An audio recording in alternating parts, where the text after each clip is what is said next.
Et cette ambiance médiévale, Vincent, eh bien, elle est tout autour de moi, ici, rue des Cornières. Cornières, ça signifie arcade. Et il y en a des arcades comme ces maisons à pans de bois qui sont quand même très bien restaurées.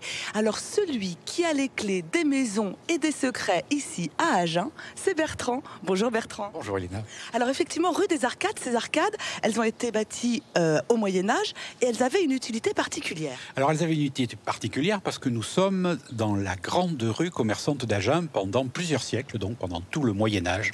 L'arrière des immeubles plus anciens date du XIIe siècle et les cornières ont été bâties vers le XIVe siècle. Alors, c'est une extension en quelque sorte de la surface commerciale puisque les commerçants, principalement des drapiers d'ailleurs, pouvaient déployer les étals sous ces cornières malgré le mauvais temps. Oui, ça leur permettait de rester à l'abri. Alors, ces maisons, effectivement, elles datent entre le XIIe et le XIVe siècle, elles sont assez exceptionnelles. Elles sont exceptionnelles parce qu'elles ont été quand même gardées pratiquement dans leurs états d'origine. Bon, quelques-unes ont été refaites, on voit que des piliers de soutènement ont été refaits, on voit que des façades ont été également refaites, mais nous avons encore de nombreux vestiges originaux, et notamment de ces merveilleuses maisons à colombages. Alors, il y en a une, c'est celle du Sénéchal. Alors, celle du Sénéchal qui se trouve donc dans une rue perpendiculaire, la rue Floirac, on va voir, c'est une magnifique façade du XIVe siècle, le Sénéchal étant le représentant du roi de France, mais aussi pendant la guerre de Cent Ans, parfois du roi d'Angleterre, puisque l'Agenais a été disputé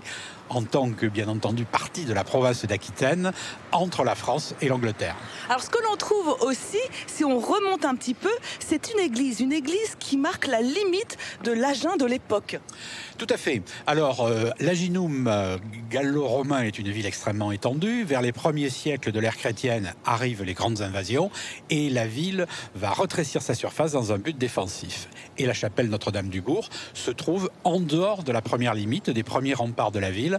Elle est connue sous le nom de chapelle des morts, puisque le cimetière d'Agen, un des premiers cimetières d'Agen, se trouvait à proximité. Alors, ce que je vous propose, c'est de poursuivre notre balade ici à Agen pour découvrir d'autres styles architecturaux qui sont un petit peu plus récents. Mais oui, Vincent, tout à l'heure, je vous disais qu'on était transporté d'une époque à l'autre en se baladant ici dans les rues d'Agen. On peut trouver, par exemple, une maison à pans de bois accolée à une bâtisse 19e. Bertrand, quelles sont les grandes époques de construction ici à Agen ? Agen est une juxtaposition de toutes les époques architecturales. Bon, c'est une ville gallo-romaine, Aginum, et bien entendu, au fil des siècles, eh bien, les styles architecturaux se sont juxtaposés.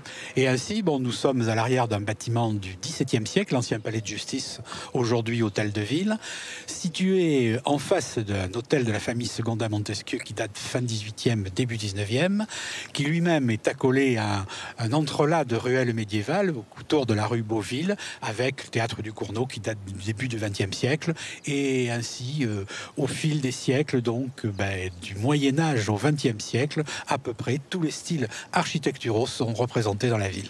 Alors en se baladant ici dans les rues et les ruelles d'Agen, j'ai constaté qu'on passe de ruelle en placette, mais pas de grand place. Pourquoi ?